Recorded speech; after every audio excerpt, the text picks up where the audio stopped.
Hi, it's me, Brian from Stochastic Agency. And this weekend, while I was kind of piddling around and getting some stuff done, I noticed that as a small channel, I had finally broken 200 subscribers. Now I know full well in the modern era of social media that there's a good chance that some of those subscribers are probably bots. But this video is just to say thank you for any of those real life people who did subscribe to the channel. Small channels on YouTube can be challenging to get off the ground, especially a channel that has a subject like mine.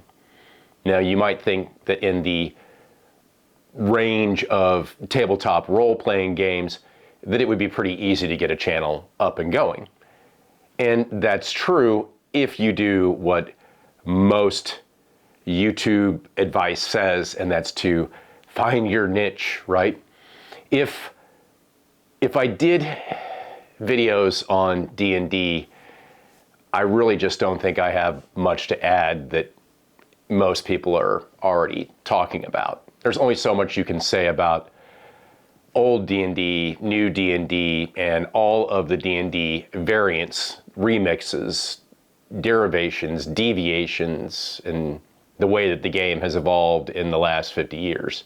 It's just not that fertile of a ground anymore, unless you're into Outrage, of course. In other games, well, you could talk about Fallout, Mutant Year Zero, The One Ring, Torg, Zweihander, Warhammer, Dungeon Crawl Classics, Star Wars, Star Trek, any of the intellectual properties that are out there. But even then, the lion's share of the views go to most of the channels that talk about D&D. This channel, as you've seen, if you've been watching any of the videos and you did subscribe, is not necessarily about any specific game. For me and this channel, it's more about looking at how we play. And you really could say it's game studies, mostly analog game studies.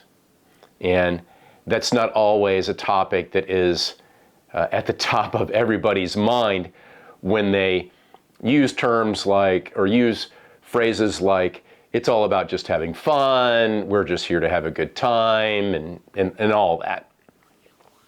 For me, I've been in the hobby for so long now that saying I'm in it to have fun is kind of pedantic and a little disingenuous in a sense. I'm in it to explore and experience whatever that is, whether that's the Fallout universe. How can we make a game feel like Fallout? Whether that's Mutant Year Zero or the bizarre chaos that happens when you play Dungeon Crawl Classics.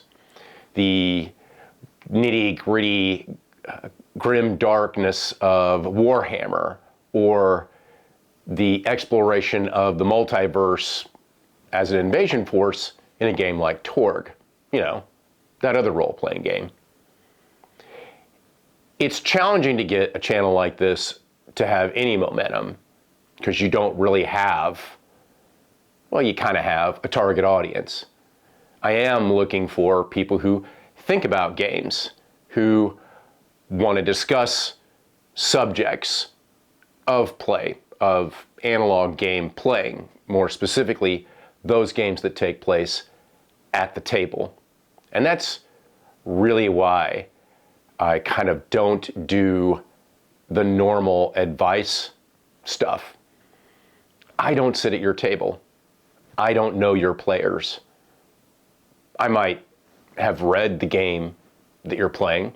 I might have played the game that you're playing with the friends that you have at your table. But we're not the same. We don't have the same biases and preferences. We don't have the same approach. We don't think about games in the same way. We don't play the same way. It's similar. We use the same rules, or we work in the spirit of the rules. We play in character, we play out of character, we explore the idea of being scared. It's October after all, right?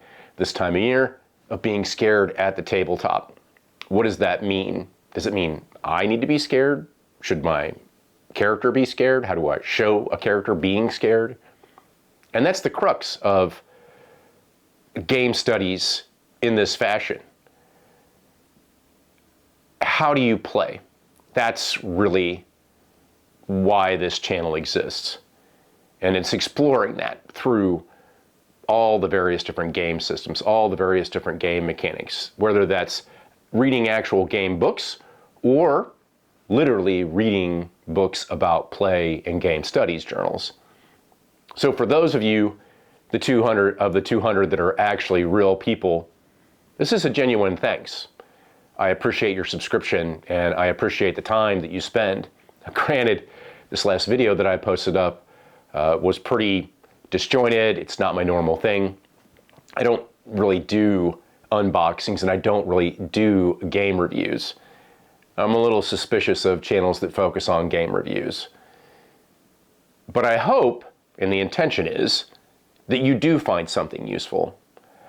Something else to think about besides the oh so common phrase that we're just here to have fun. Yes, you do. Why else are you here? Why are you playing these kind of games?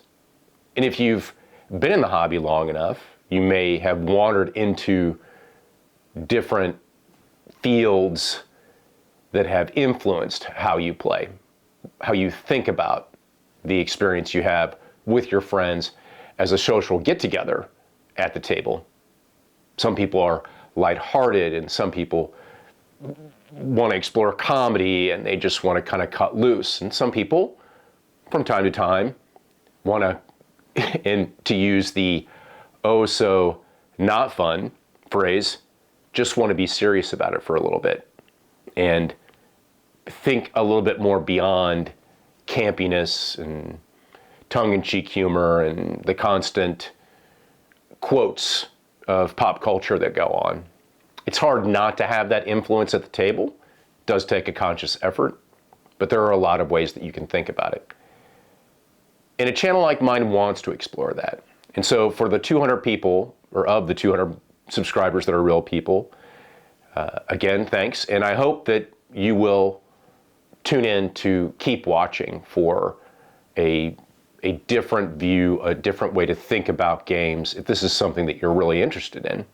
And as I said, it's very hard to get a channel like this going, but after the posting of the introduction that I did, or reintroduction I should say, at the beginning of this year, I think it was roughly around the end of January or something like that, it's kind of surprising to see how quickly.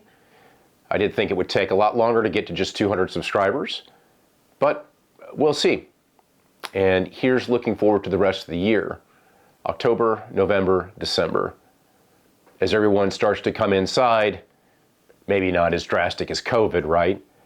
But as we in the Midwest, and unlike those in the upper states or in Canada, aren't driven, already kind of being driven inside, maybe by the cold, more and more people will begin to play games again. They'll gather around the table to play Magic the Gathering or Sorcery, or maybe they'll play Gloom, the card game. Maybe they'll sit down to play Gloomhaven or Zombicide. They'll play a board game. Maybe they'll just play a game of 21 or 31 or Go Fish or Uno, Dominoes, anything. But a lot of those people will be playing role-playing games.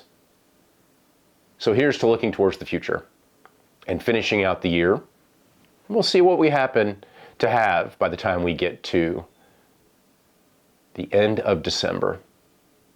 So for all of you that have kind of watched this, this is just a thank you, a deep actual appreciation for people who did subscribe, people who've liked and people who've commented. Thank you for the engagement. Thank you for the interest, and have a good rest of your year. There's still a lot more to come.